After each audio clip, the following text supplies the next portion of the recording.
Suscríbete a nuestro canal y activa la campana de notificaciones.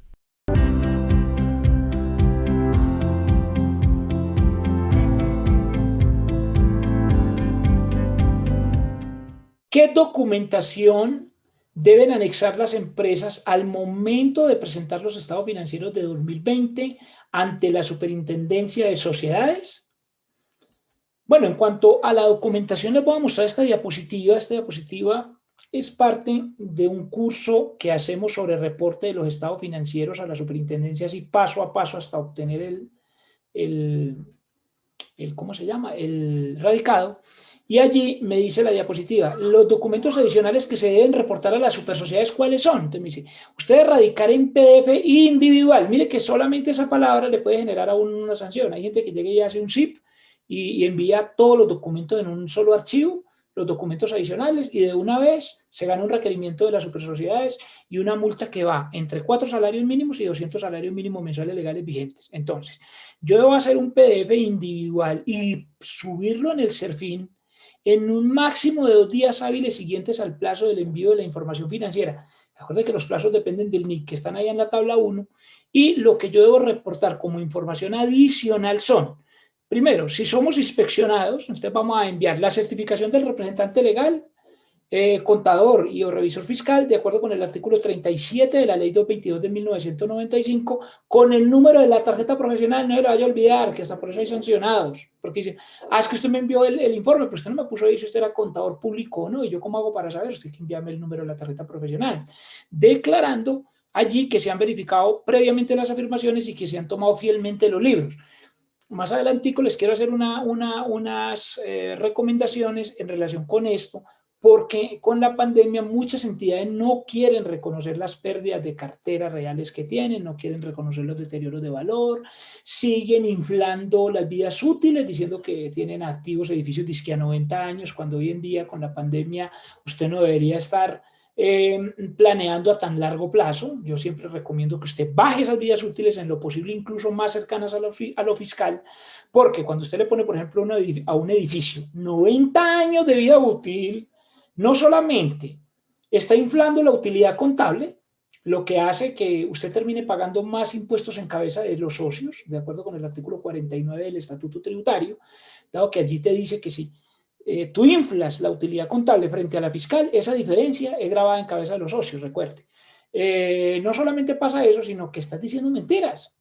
Entonces, ¿qué pasa? Que muchas entidades tienen unas vidas útiles demasiado largos, tienen los activos sobrevalorados cuando se dan cuenta que valoraron, mejor dicho, hasta las mesas y hasta los computadores viejos, y se ponen a valorar activos cuando incluso sus ingresos vienen bajando.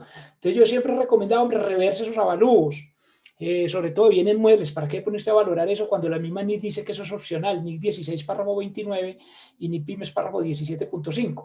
Pero entonces no quieren calcular el deterioro de cartera. Miren, nosotros nos consultan mucho y hay empresas pequeñas que le dicen a uno, no, yo quiero poner el mismo deterioro fiscal y cosas por el estilo. Y entonces lo que pasa es que usted tiene una responsabilidad, y cuando usted está certificando estos estados financieros, la superintendencia lo puede sancionar si después se encuentra que usted está diciendo mentiras. ¿Y cómo se da cuenta la superintendencia? Por ejemplo, cuando la empresa entra después en una causal de liquidación. Y mucha gente no quiere aplicar, por ejemplo, el método de pérdidas esperadas, no quieren mostrar los deterioros de cartera real porque dice, es que me quiebro. Es ahí donde tenemos la dificultad con esto. Más adelante profundizo un poco en eso. Segundo documento, porque es que si no se nos hace muy largo. El segundo documento son las revelaciones o notas explicativas, como lo llama allí la resolución. Y usted puede ver un modelo en internet. Yo ahí le dejo un modelo en la diapositiva, un modelo gratuito sobre las notas. La superintendencia es muy estricta en el tema de notas, que las notas vayan completas. O sea, el tema de las revelaciones. Recuerde que este no requiere firmas porque es parte integral, las notas, las revelaciones, no necesita que usted las firme aparte. Además, eso le hace hasta más pesado el archivo para subirlo allí me decía mi amigo Albert, me decía mi socio y amigo Albert, me decía, no, sabe que es muy complicado porque se ponen a firmar esos archivos y eso es súper pesado. Y además, para eso es la certificación de los estados financieros. El punto 3 dice nuevo, porque eso no lo habíamos reportado nunca, es el acta del máximo órgano social en la que se consideraron y aprobaron los estados financieros de cada año. Eso desde ahorita, desde los estados financieros de 2020 que se reportan en el 2021, recuerde el plazo especial para, para ese reporte, ¿sí? Un momento que se me fue por acá. Entonces recuerde que se me fue la pantalla, ya voy para allá. Recuerde que ese informe del acta del máximo órgano social es a más tardar el 18 de mayo del 2021, ¿sí? Entonces tenemos que tenerlo en consideración. Voy a volver a compartir aquí mi pantalla, que se me había ido la pantalla. Aquí, continuando, dice también que los vigilados deben reportar como información adicional toda la anterior información, ¿sí? Y además los informes de gestión de los administradores, que están en el artículo 46 de la Ley 222 de 1995 y en el artículo 446 del Código de Comercio, incluyendo el estado de cumplimiento de la norma sobre propiedad intelectual y derechos de autor. Este tema de la propiedad intelectual y de los derechos de autor, recuerde que no es requerido para las sucursales de compañías extranjeras, pero de resto todo el mundo tiene que incluir esto dentro del informe de los administradores, hay que tenerlo en cuenta, porque infortunadamente ese tipo de cosas también a veces son objeto de requerimiento por parte de la Superintendencia de Sociedades. Y por último, el dictamen del revisor fiscal si estuviera obligado. En cuanto a esto del revisor fiscal, le voy a dar ahí unos dos tips rápidos. Recuerde que los obligados a tener revisor fiscal son los que están en el artículo 203 del Código de Comercio y en otras normas, en Colombia una cantidad de normas especiales donde se obliga a tener revisor fiscal a mucho tipo de entidades.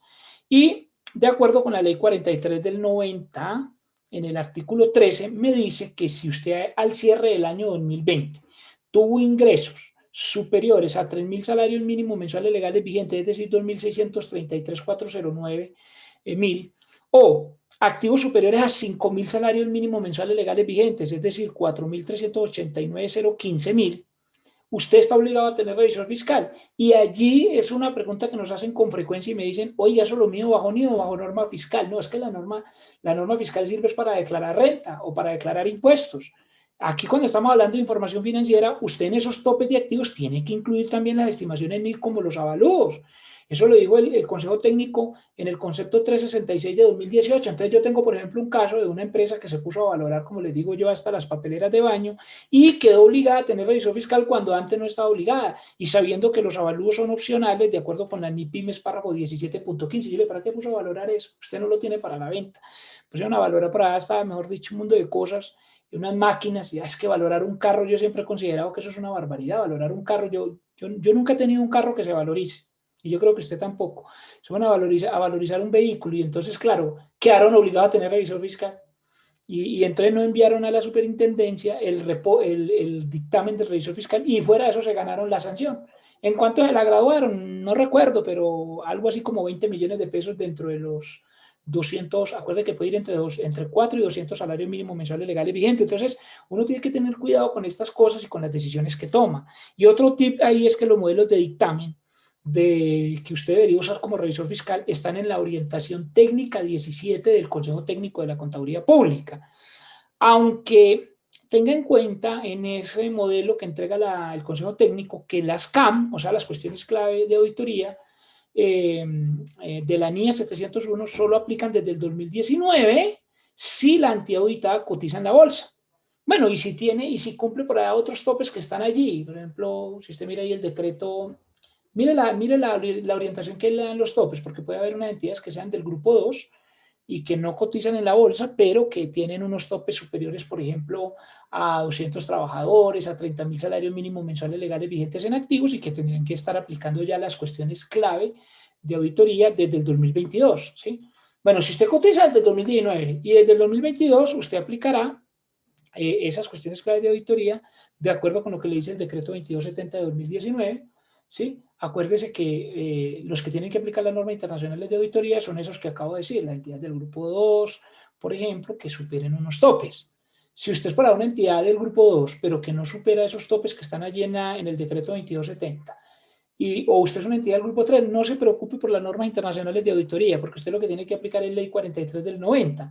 Aunque yo en todo caso siempre he recomendado que uno aplique norma internacional de auditoría en lo que le sea aplicable, porque es que uno todavía aplicando por ahí las normas de auditoría, que la ley 43 del 90 sabe qué dice de auditoría, finalmente nada, hace unos enunciados, pero uno tiene que ir a aplicar de una vez la norma internacional de auditoría. Obviamente que no le va a ir a aplicar todo lo que pide la NIA completas.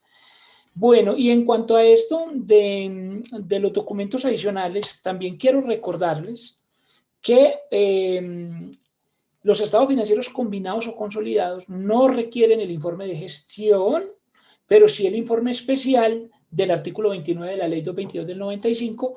¿Qué me dice allá el artículo 29 de la ley 222? Que usted tiene que reportar, hacer una especie de informe de gestión del consolidado, pero es para reportar las operaciones y decisiones importantes entre la controlante y sus filiales o subsidiarias, con o en interés de la controlada. Es decir, cuando hay ahí una especie como de interés entre esas operaciones que realmente aplicaría, bueno, en teoría eso le aplica solamente a grupos empresariales, pero en la práctica siempre es solicitado cuando usted tiene estados financieros consolidados o combinados. Aquí también quise dejarles en la pantalla una relación de los diferentes tipos de estados financieros porque a veces confundimos eso.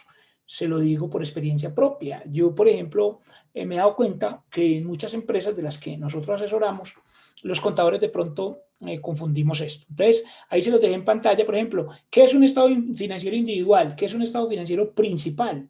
¿Qué es un estado financiero consolidado? ¿Y qué es un estado financiero combinado? Y también cuáles son los estados financieros separados, ¿sí? Bueno, ahí están también los separados, pues que no lo puse en negrilla, pero ahí están. Entonces, por ejemplo, los individuales, ¿cuáles son? Es cuando yo no tengo inversiones en otras entidades o si las tengo, estas no son asociadas, es decir, yo no tengo más del 20% o influencia significativa, de pronto tengo por ahí el 10% de acciones de otra entidad. Por ejemplo, yo compré unas acciones de Ecopetrol, te digo, no, yo puedo seguir prestando individuales porque es que yo no tengo influencia significativa, ni tengo negocios conjuntos, ni controlo a Ecopetrol, ¿sí? O sea, yo no soy, no son controladas o subsidiarias esas empresas en las que yo adquirí la inversión, esos son los individuales. Los principales es cuando solo se tienen inversiones en asociadas o negocios conjuntos. Los estados financieros separados es cuando se tienen inversiones en asociadas, negocios conjuntos o subsidiarias y se opta por usar el costo, el valor razonable o el método de participación.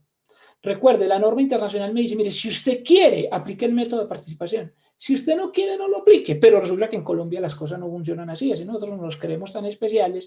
Entonces aquí sacaron una norma que en mi criterio es una norma absurda, pero pues, ¿qué le vamos a hacer? Aquí en Colombia hay una excepción donde dice que debe aplicarse el método de participación de acuerdo con el decreto 2420 de 2015, porque creo que fue la superintendencia, no sé, o quién consideró que está vigente el artículo 35 de la ley 222 del 95. O sea, yo no entiendo de para qué no fuimos a NIF si no vamos a aplicar lo que dice la NIF. Entonces, claro, eso genera una cantidad de complicaciones en el mercado y es que el método de participación ha sido más o menos criticado en el mundo porque no siempre representa la realidad, porque el método de participación le toma la foto al cierre y muchas veces, por ejemplo, ahorita con pandemia, la empresa le pudo haber ido bien en este año incluso, 2020, pero puede que a futuro le vaya a ir muy mal. Entonces, internacionalmente se dice, no, no utilice el método de participación, sino que utilice, por ejemplo, el valor razonable. Así no cotice en bolsa, hay unos métodos para medir el valor razonable que da IASB o deje eso al costo. ¿Sí? Muchas veces aquí en Colombia nos inventamos, pues, nos queremos inventar la rueda cuando el mundo va por otro lado. Los estados financieros consolidados es cuando se es matriz o controlante, como si fueran de una sola entidad, y los estados financieros combinados es cuando hay un único conjunto de estados financieros de entidades bajo control común, pero que no están vinculadas por una relación controladora subsidiaria. Por ejemplo, pasa con esos combinados cuando, por ejemplo, una empresa no tiene inversión en otra, pero tienen el mismo dueño. Eso era la respuesta de nuestro usuario, perdónenme que me alargué un poco, pero quería explicar por qué existe este informe especial del artículo 29 de la ley 222 de 1995. Muchas gracias a nuestro usuario.